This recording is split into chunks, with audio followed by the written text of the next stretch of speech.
Em nome do Pai, do Filho e do Espírito Santo. A graça de nosso Senhor Jesus Cristo, o amor do Pai e a comunhão do Espírito Santo estejam sempre convosco. Bendito seja Deus que nos reuniu no amor de Cristo. Bom dia. Nós celebramos hoje na igreja a festa de São Tomás Becket, um santo inglês. Nós que vivemos aqui no Ontário, Canadá, onde a cultura predominante é inglesa, nós temos que tentar perceber porque é que os nossos irmãos de Inglaterra, apesar de toda a contestação, de todas as perseguições através do anglicanismo, sobretudo a fundação do anglicanismo, da Igreja Evangélica Anglicana com Henrique VIII, porque é que muitos dos nossos irmãos se mantêm fiéis com uma força tão grande de amor à Igreja Católica. E de onde é que isso vem? E são grandes santos que foram mártires pela fidelidade à verdade. São Tomás Becket, em 1155, o Henrique II, no tempo de Henrique II, portanto, o anglicanismo só veio no tempo do Henrique VIII, muito mais tarde. Nesta altura, Henrique II era rei de Inglaterra e parte de França, porque a França é um país mais, pela estrutura que tem, muito mais nova que nós, Portugal, porque Portugal, portanto, estamos a falar do ano 1155 e Portugal foi fundado em 1183, portanto, é na mesma geração. Tomás Becket era oriundo do norte de França, Normandia, era um senhor rico e foi levado pelo rei Henrique II para a corte e fazia as funções de primeiro-ministro. Entretanto, converteu-se, era um homem de grande estado, de grande amor à Igreja. Foi ordenado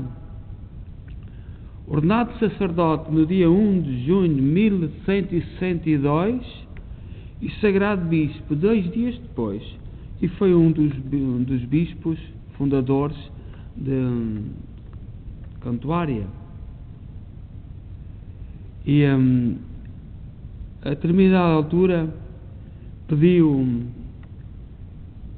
demissão do cargo de chanceler da corte e entretanto houve uma polémica com o Papa e Tomás Becket manteve a fidelidade a Roma, à Igreja de Jesus Cristo, e isso valeu-lhe a morte, valeu-lhe a perseguição. Nesta manhã enviamos as nossas saudações para todos os doentes e os seus familiares e rezamos esta oração da manhã na Igreja de Nossa Senhora de Fátima, na cidade de Kingston, Ontário, Canadá. Somos uma igreja criada com o amor, com a dedicação, com o sacrifício e sobretudo com o testemunho da fé dos imigrantes católicos de língua portuguesa. Nesta manhã vamos meditar, neste tempo de Natal, vamos meditar o Salmo 62. O Salmo 62 fala-nos da sede de Deus, da busca de Deus, e não é por um homem ou por outro desejarem a nossa fidelidade que nós nos devemos afastar do rumo. Hoje, ao celebrarmos São Tomás Becket,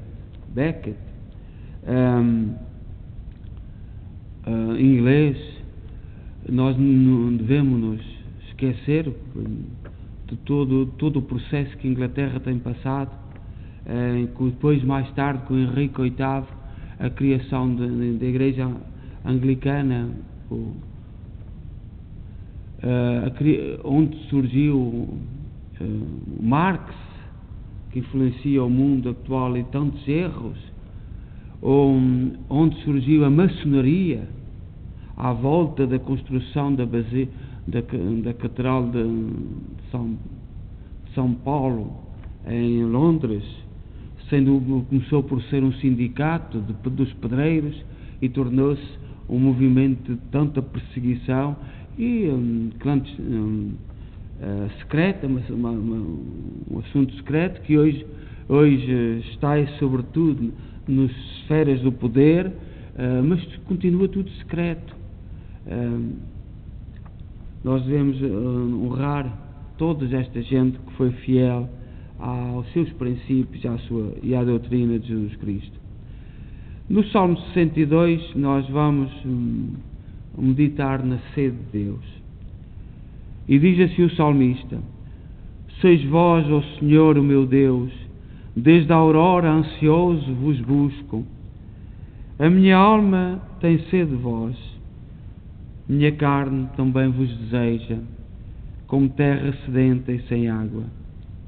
Venho assim contemplar-vos no templo, para ver a vossa glória e o vosso poder. O vosso amor vale mais do que a vida, e por isso meus lábios vos louvam. Quero, pois, vos louvar pela vida e elevar para vós as minhas mãos.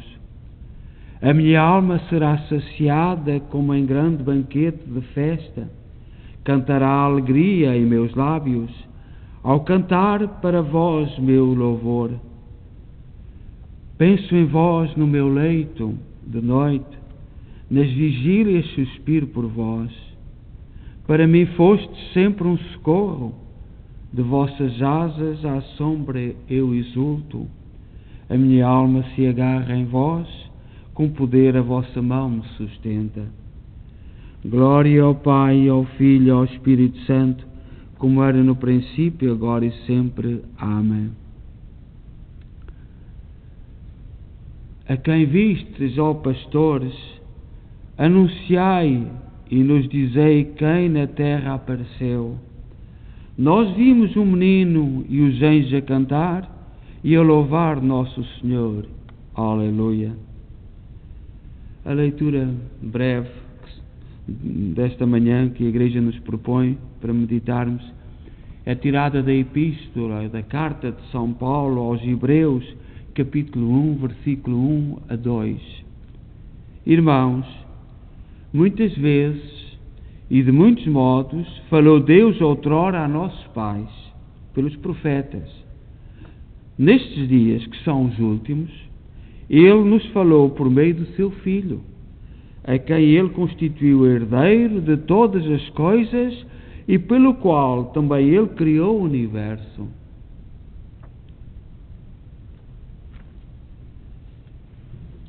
Neste tempo de Natal e profissão da nossa fé em Jesus Cristo, a fé que manteve firme Tomás Becket, nós temos um sermão de São Bernardo do século XII, mais ou menos da mesma época, em que fala na plenitude dos tempos, veio a nós a plenitude da divindade. São Bernardo faz uma reflexão sobre estamos a viver os tempos de Deus. Deus enviou o seu Filho para restaurar a humanidade consigo, que tinha perdido a harmonia no primeiro Adão, e estamos vivendo os tempos últimos. E esta é a plenitude dos tempos. E veio até nós a plenitude da divindade. E esta é a nossa fé. E diz assim São Bernardo: apareceu a bondade e a humanidade de Deus no nosso Salvador. Demos graças a Deus que nos dá tão abundante consolação neste exílio nesta peregrinação, nesta vida tão miserável. Antes de aparecer a sua humanidade, a sua bondade também se encontrava oculta. E, no entanto, esta já existia, porque a misericórdia do Senhor é eterna. Mas como poderíamos conhecer tão grande misericórdia? Estava prometida, mas não era experimentada, e por isso muitos não acreditavam nela.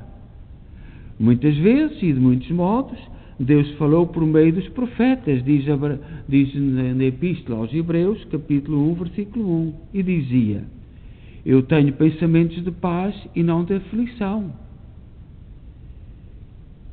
E o que respondia o homem que experimentava a aflição e desconhecia a paz? Até quando direis paz, paz e não há paz?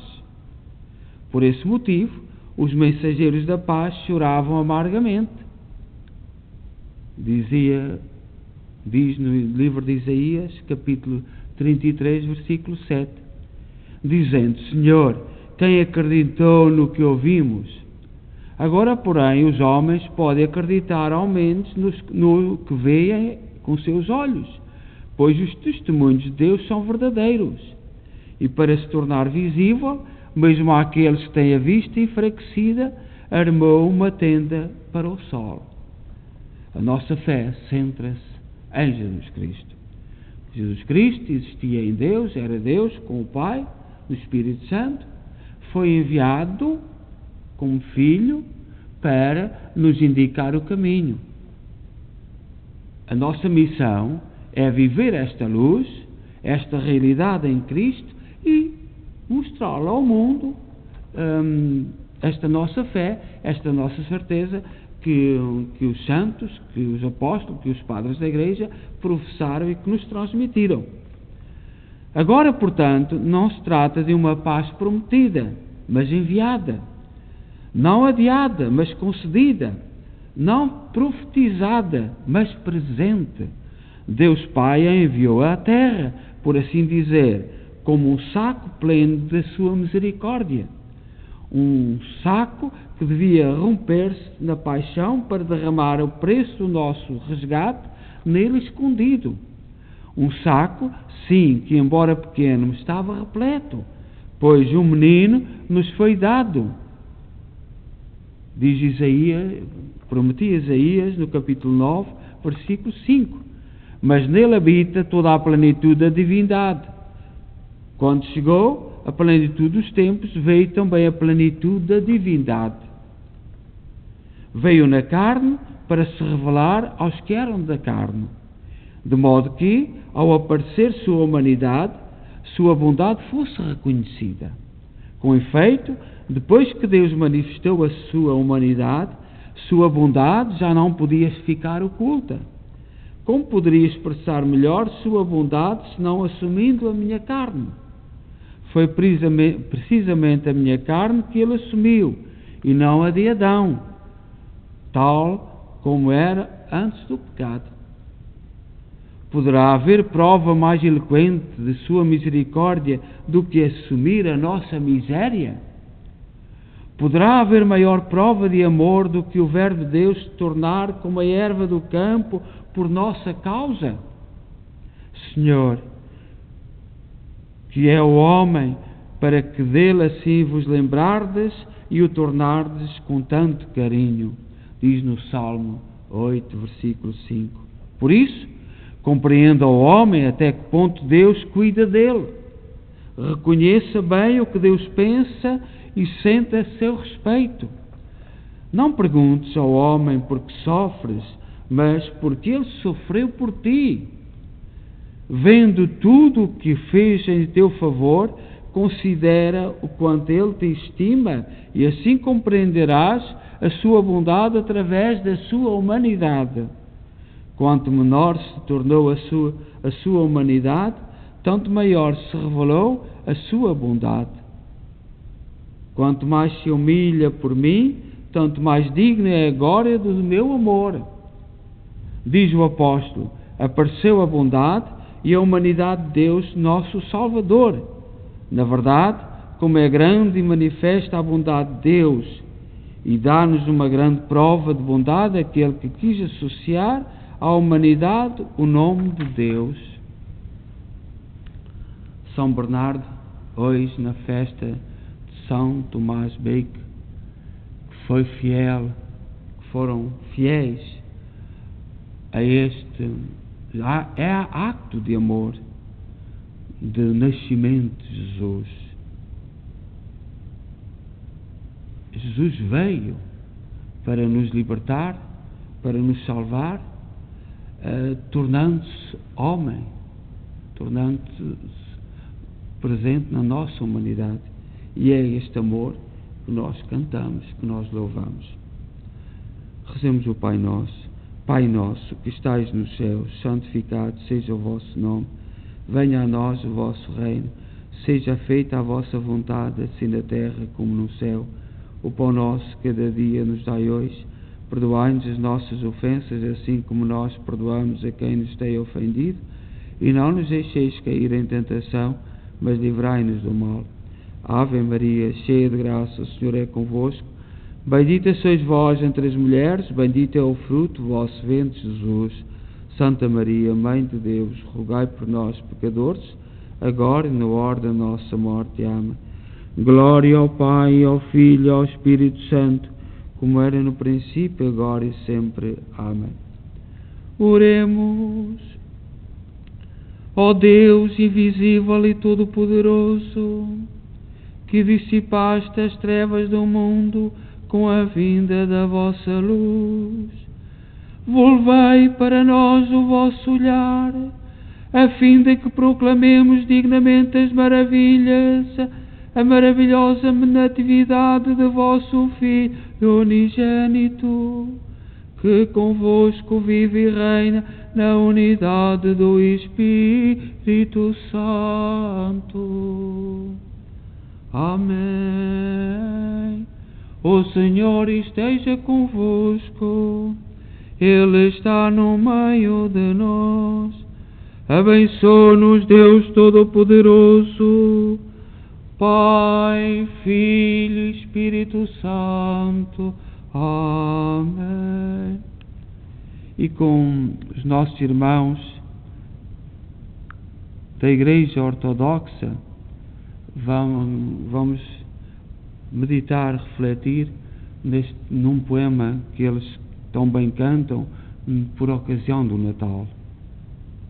E a todos um bom santo dia.